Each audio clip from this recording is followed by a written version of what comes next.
All right, hi everyone. Welcome back into part two, or not part two, but our second recap video today on the women's side. So I'm excited to talk about this. And our first matchup will take us to Mount Vernon Nazarene, where Grace faced off against MVNU, and Grace the winners here after a huge second half and forcing Mount Vernon into, I believe it was how many? Yeah, 29 turnovers. Grace forced Mount Vernon into. Grace converted with 33 points off those 29 turnovers, so that pretty much tells you all you need to know. Grace the winners here, 98-87. So these two teams split on the year. And for Grace to lock up that number 8 seed, they do officially hold that tiebreaker with common opponent because of the win over Indiana Wesleyan, depending on how MVNU and IWU face off against on Wednesday. So it's going to be interesting to see how all that plays out. So leading the way for Grace was Emma Sperry, who just lit it up in the second half. 24 points, 10 of 25 shooting. She was 4 of 11 from deep, 5 rebounds and 3 steals. 19 points for Maddie Pointer, 7 of 15 shooting, 1 of 3 from deep, 4 of 5 at the line, 5 rebounds, 4 assists, and a steal. You had 20 points for Morgan Hauk, 7 of 15 shooting, 1 of 5 from deep, 5 of 5 at the line with 4 rebounds, 5 assists, 2 steals. 6 points for Becca Longenbaugh, which all was from downtown. 2 of 5 shooting, which was all from downtown. 6 points for her, 1 rebound and 1 assist. You had 8 points for Braylon Terrell, 3 of 12 shooting, 2 of 2 at the line, 6 rebounds, 1 assist, 2 steals, and 4 blocks, though. It's really, really good to see that. And then off the bench, you had Abby Ritzema in 4 minutes of action. Fouled out, but she did have 1 rebound and 1 assist, though. Only 1 point for Kate Thomas in 5 minutes of action. That was at the free throw line. She also had 1 rebound and 1 assist. And then Impala Fernandez in 3 minutes of action, no statistics. And then 16 points for Becca Gert, with off 7 of 12 shooting, 2 of 2 at the line, 10 rebounds, so a double-double for her. 1 assist, 3 steals, and a block. And then Riley Wetz, 8 minutes of action with 4 points, 2 of 2 shooting, 3 rebounds, and 1 steal. And the Lancers shot 41 from the field, 27 from 3, so the field shooting great, 3-point shooting not so great. They were really good at the free throw line, converting 14 out of 16 for 87.5%. MVNU, though, shot better from the field at 46, way better from 3 at 42, and decent at the free throw line as well, converting 9 out of 12 for 75%. But obviously the big difference here was the turnovers and the points off turnovers for the Lancers. Now, MVNU, they had some really good bright scoring as well. 26 points for Kylie Leibacher, 10 of 13 shooting, 6 of 7 from beyond the arc, 7 rebounds, 3 assists. You had 23 points for Melody Bluebaugh in just her, I believe, her 3rd career start, and she's only a freshman. 3 of 10 shooting from deep, 7 rebounds, 2 assists, 2 steals, and 2 blocks. Really, really good to see that. Only 3 points for Abigail Hardwick, but she did have 11 assists and 6 rebounds and a steal, so really, really good to see that. And then 8 points for Angela Roshak with 10 rebounds, 5 assists, 1 steal, and 3 blocks. She was 2 of 7 shooting, 4 of 4 at the line, though, so 4 of 8 with the charity stripe. And then 16 points for Lily Shepard, 5 of 18 shooting, 2 of 9 from deep, 4 of 6 at the line with 4 assists and 2 rebounds. And off the bench, you had Naomi Kaib, 3 of 4 shooting with 6 points on the day and 3 rebounds, and 5 points for Anna Swisshelm, 2 of 5 shooting with 7 rebounds and 3 assists. And that was your matchup there. And then our next matchup will take us down to Indianapolis, Indiana, where number 4 Marion hosted Taylor. And this was a close game in the 3rd quarter. However, Marion was able to pull away in the 4th quarter and get a win here, 78-55. And for Marion, in terms of Abby McNally, she officially broke the career record for most career field goals made. So a big congratulations to her, and she surpasses former Lady Knight Ella Collier, who previously held that record, and now that record solely holds into the hands of Abby, so a huge congratulations to her. And leading the way for Taylor, Casey Werfel, really no surprise here, 15 points, struggled shooting at 6 of 14, good at free throw line, 3 of 6, 8 rebounds and 2 steals. You had 8 points for Maddie Allen, 6 of 8 were at the free throw line though, 4 rebounds and an assist, 4 points for Quinn Kelly, 2 of 4 shooting with 1 rebound. You had 5 points for Emma Full with 4 assists, 2 steals, 1 rebound, and Selena Blount only 3 points but 5 rebounds though. And off the bench, you had Kendall Seitzema in 9 minutes of action, 5 points, 2 of 3 shooting with a steal, 2 points for Katie Moyer in 5 minutes of action with 2 rebounds plus an assist. 2 minutes of action, Callie Almond, no statistics. 5 points for Marissa Trout. 2 of the 5 were at the charity stripe, though. And then Kaylin Bunch, 4 minutes of action, no statistics. 4 minutes, and then 4 points for Emma Anselit with 6 rebounds, 2 assists, and 4 points for Micaiah Musselman, 2 of 2 shooting in just 11 minutes with 2 rebounds, 1 assist, and a steal. And the Trojans shot 38 from the field, 28 from 3, so not great numbers there. Decent at the free throw line, 13 out of 20 for 65. The one downside for Taylor, they had 25 turnovers compared to only 12 for Marion, so that tells you all you need to know there. And for Marion, they shot way better from the field at 47, way better from 3 at 44, and they were worse at the free throw line, converting just 8 out of 20 for 40%, so really uncharacteristic of them. And leading the way for Marion, I mentioned Abby McNally at the top right before when I first came to this matchup. I talked about her and the brand new record that she has. She had 28 points, 23 rebounds, so another double-double, 2 assists, 1 steal, and 1 block, 12 of 19 shooting, 4 of 6 at the line. You only had 2 points for Kylie McNally, but she had 2 rebounds and an assist. 6 points for Madison Bailey, 3 of 13 shooting. She had 1 rebound, 5 assists, and 3 steals, though, so that was a bright spot. 14 points for Taylor Double, 5 of 10 shooting, 3 of 6 from deep, 5 assists, 4 steals, and 2 rebounds, though. Only 4 points for Olivia Faust. Struggled shooting at just 2 of 7, but she had 3 rebounds, 1 assist, and a steal, though. And then 3 minutes of action, Aubrey Frank had a rebound. And 4 minutes of action, 4 points for Kennedy Coleman, 1 of 1 shooting, 1 of 1 from deep, 1 of 2 at the line, 3 steals, 1 rebound. 2 minutes of action, Violet Simpson did not score, but she did have 1 rebound, 1 assist, and a block, though. 2 minutes of action, Violet Shuluga had 2 points and a rebound, and then you had 3 minutes of action, Zoe Wheeler did not score, but she had 2 rebounds. Eva Fisher, 8 minutes of action, 2 points with 3 rebounds, and then 4 points for Emily Grimm in 6 minutes of action, 2 of 2 at the line with a rebound and a block, and then 12 points for Kenna Kirby off the bench. She just continues to light it up for the Lady Knights coming off the bench. 6 of 9 shooting with 3 rebounds, 1 assist, 2 steals, and that was your matchup there. And the next matchup will take us to Fort Wayne, Indiana, where St. Francis hosted Goshen, and St. Francis, no problem here, 74-41, even though it was only a 4-point game after the first quarter, but Goshen pulled away after that. And leading the way for the Maple Leafs, Kyla Foster, really no surprise here, 11 points, 13 rebounds, so a double-double for her, 1 assist, 5 of 6 shooting, 1 of 2 from deep. And then Sarah Elfrey did not score, but she had 6 rebounds, 1 steal, and 2 blocks, though. 4 points for Carrie Heiler.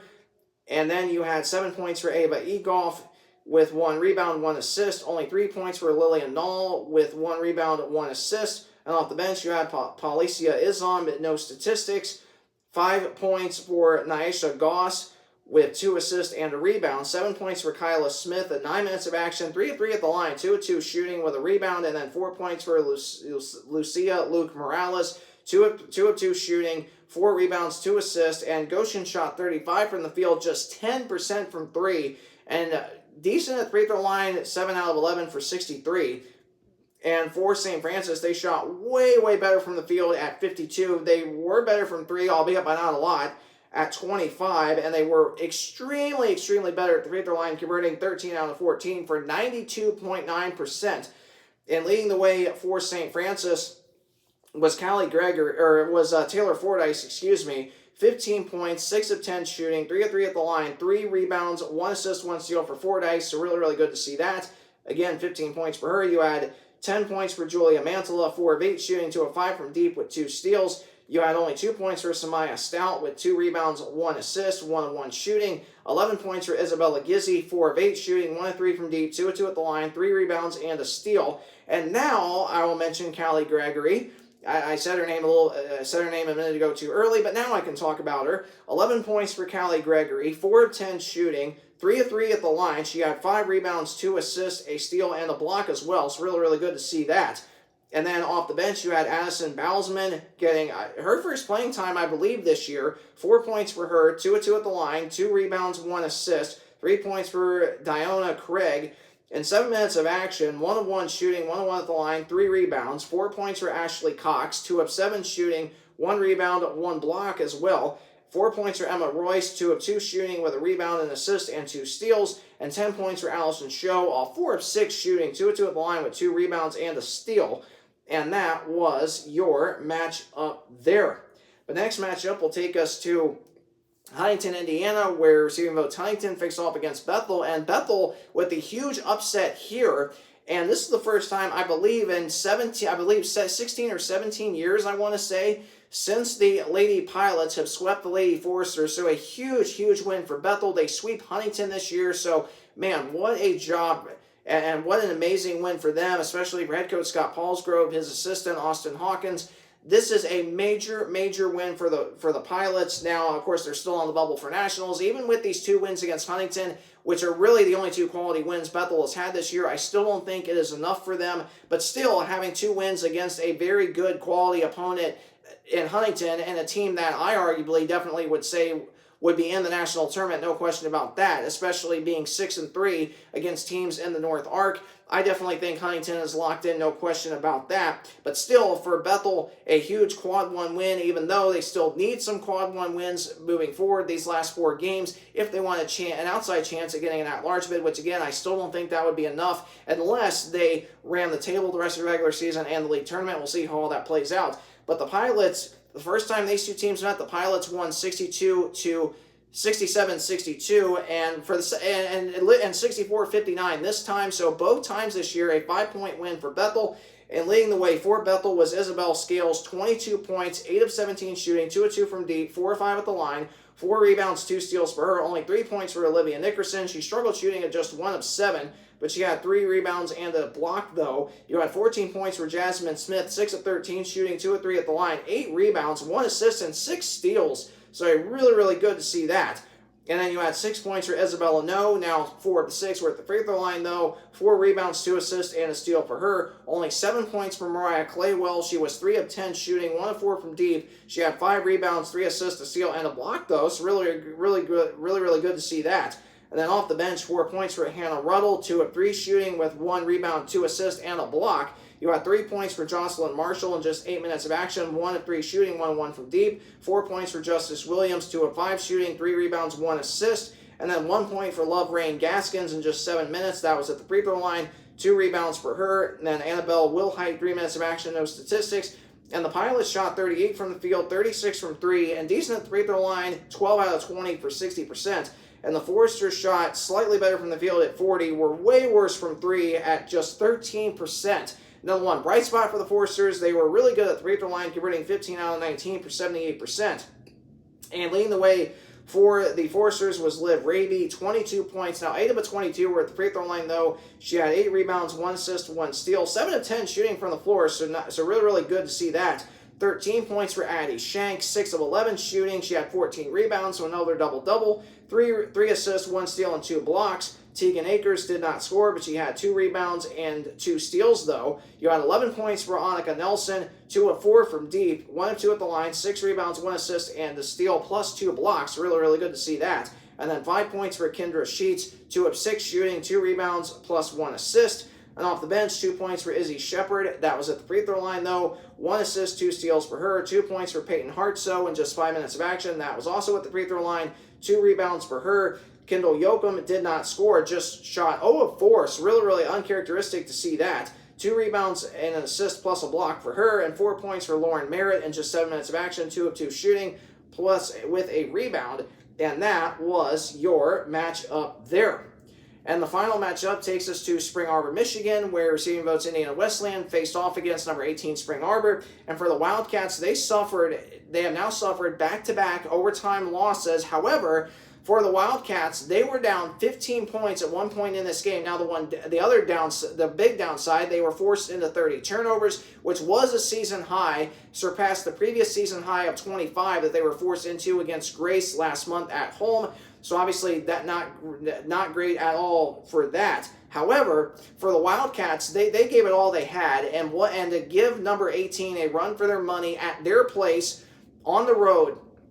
Just an unbelievable effort for the Lady Wildcats. They are just so close to winning these big games. And not just all of that, but they also did it without their third leading scorer, Emily Mattingly. She's out due to injury. She suffered a knee injury against Huntington at home on Wednesday. I think she's more than likely out for the rest of the year. But for the Wildcats, they had Ellie Kelleher really step up. And this is exactly what Ellie did 1 year ago when she had to step up in the absence of Lily Frazier. IWU's star player at that time was a senior. She also she suffered a wrist injury and was out for 1 month. And Ellie Kelleher last year as a freshman really stepped up big in the replacing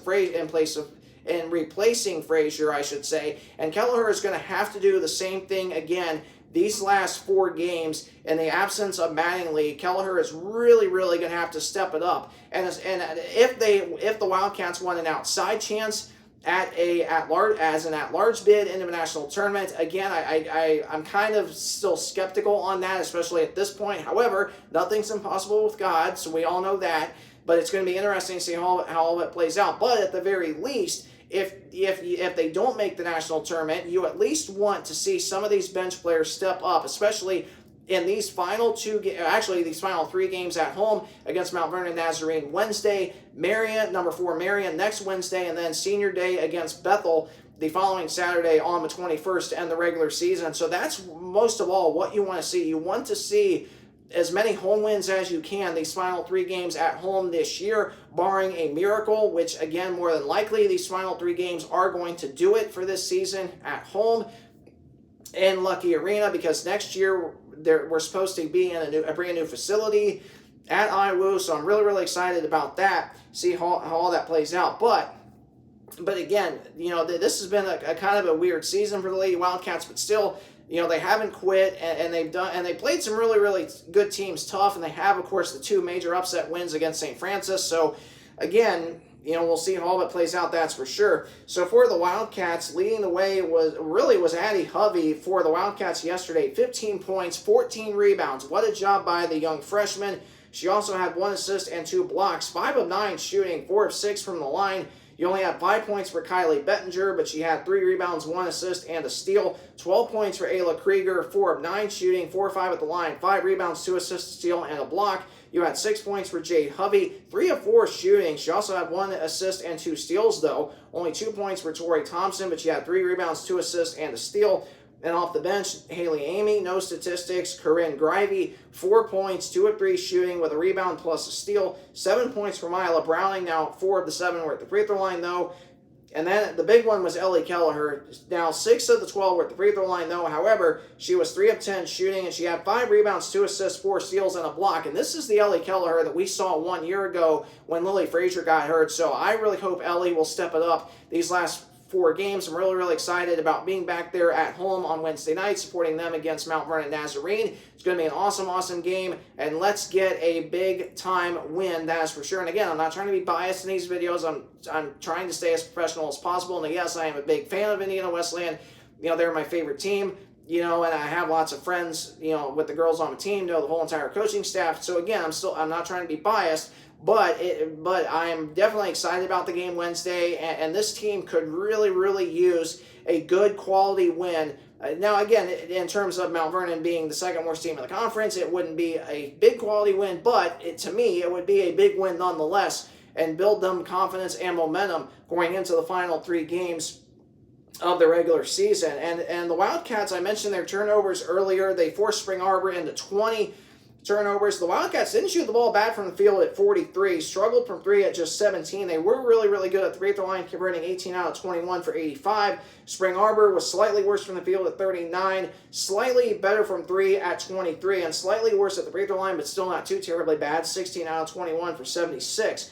And they were led by Elena Kolesa, 15 points, 6 of 11 shooting, 3 of 4 at the line, 1 assist, 2 steals, and a block for her. 7 points for Megan Seitz, 2 of 8 shooting with 6 rebounds, 2 assists, 3 steals. 14 points for Haven Chapman, 4 of 9 shooting, 2 of 3 from deep, 4 of 4 at the line. So what a job for her. 3 rebounds, 1 steal for her as well. 7 points for Emma Smyska, 3 of 8 shooting with 5 rebounds, 2 assists, 3 steals. 7 points for Ashley Weller, 2 rebounds, 1 assist, 3 steals as well. Off the bench, you had Lexi Linder, did not score. You had 9 points from Madison Socini, 3 rebounds, 1 steal, 4 of 7 shooting for her. Rachel Reichard, 1 assist in 4 minutes of action. 10 points for Rylan Goodwin, 3 of 9 shooting, 1 of 3 from deep, 3 of 4 at the line, 5 rebounds, and 4 steals. Really good to see that. And then Aubrey Crockett did not score either, but she had 4 rebounds, with 1 assist and 1 steal, and that was your matchup there. And that concludes recapping all the games from yesterday. So previewing the upcoming games for Wednesday, Mount Vernon Nazarene at Receiving Votes, Indiana Wesleyan. Again, the top 25 polls are going to be out Wednesday, so this is going to change. Number 18, Spring Arbor at Bethel. You'll have number 6, St. Francis at Taylor. Receiving Votes, Huntington at Goshen. And number 4, Marion at Grace. And that will all be coming your way on Wednesday night. And for this week, now, of course, the next ARC and the quad records don't come out until next Monday and Tuesday, respectively, the 16th and 17th. So I'll be recording videos then, going over all of that with you.